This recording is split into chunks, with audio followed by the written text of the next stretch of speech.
I'm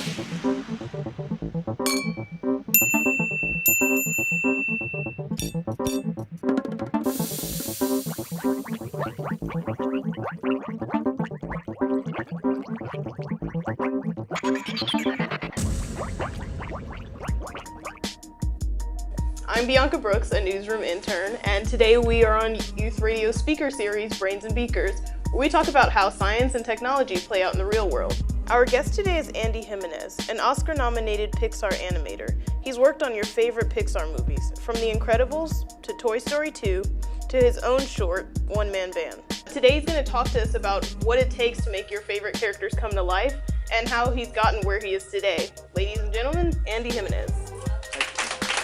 What did you major in and what, Well, I went to San Diego State and they had a film department. And then the year I graduated, especially in the animation and effects industry, it was where things started to evolve into a digital realm. And I didn't know how to use a computer. I painted physically so I thought, boy, what did film school prepare me for then? I ended up designing logos for this insurance company. And so I was using Photoshop, I was using computers, and taught me computer graphics at this insurance company. So also at that time, since things were turning digitally, you either were a physical artist or you were a technical person. Yeah. And they liked that I could draw and use a computer. And I have an insurance company to thank for that. And so that led to my first role on Iron Giant, because Brad Bird, the director, had a new way of storyboarding things. You're trying to illustrate an idea, and your film is never more vulnerable when it's in this stage. What you're about to see, the 100 Mile Dash, this is our story reel, so the scene hasn't even been issued into production yet. The voices you'll hear, we're just doing the voices ourselves. So you're about to see something we'd make inside our closed doors. It's just our rough draft before it goes out into the world. And so yeah, I'll just play it. One thing Brad always talked about in these, a lot of times when you see previs, which when we get to One Man Band, I'll show you that, it doesn't have the acting in it because the previs just has like a plastic man with the face. And Brad really wanted this to be a character-based action sequence. So Dash has to be afraid. If we're going to believe he's in danger, he has to look scared.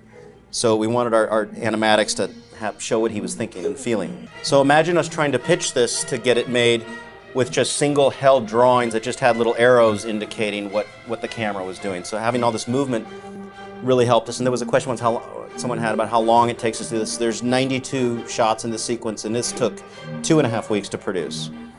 And again, shot for shot, what ended up in the finished film.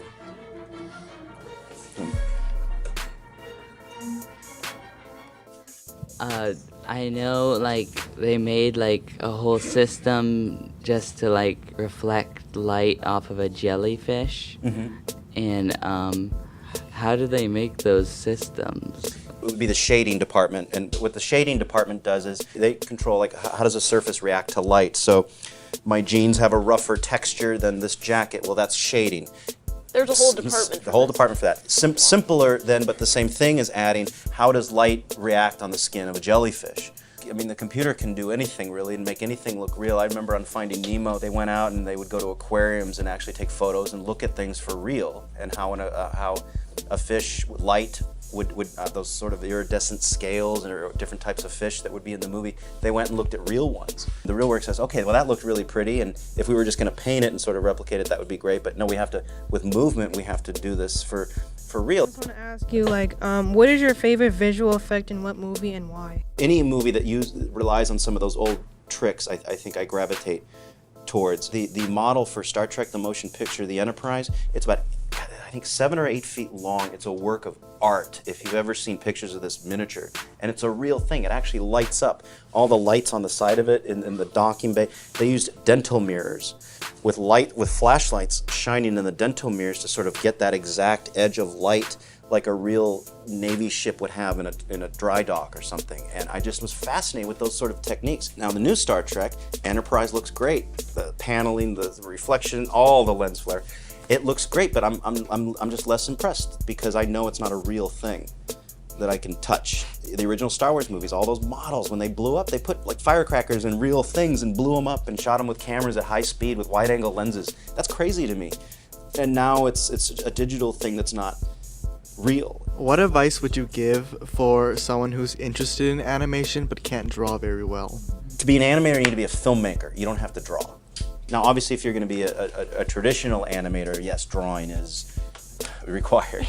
But to be a Pixar animator, yes, a lot of the animators do draw, but that is just one of many things in their filmmaking toolbox they use.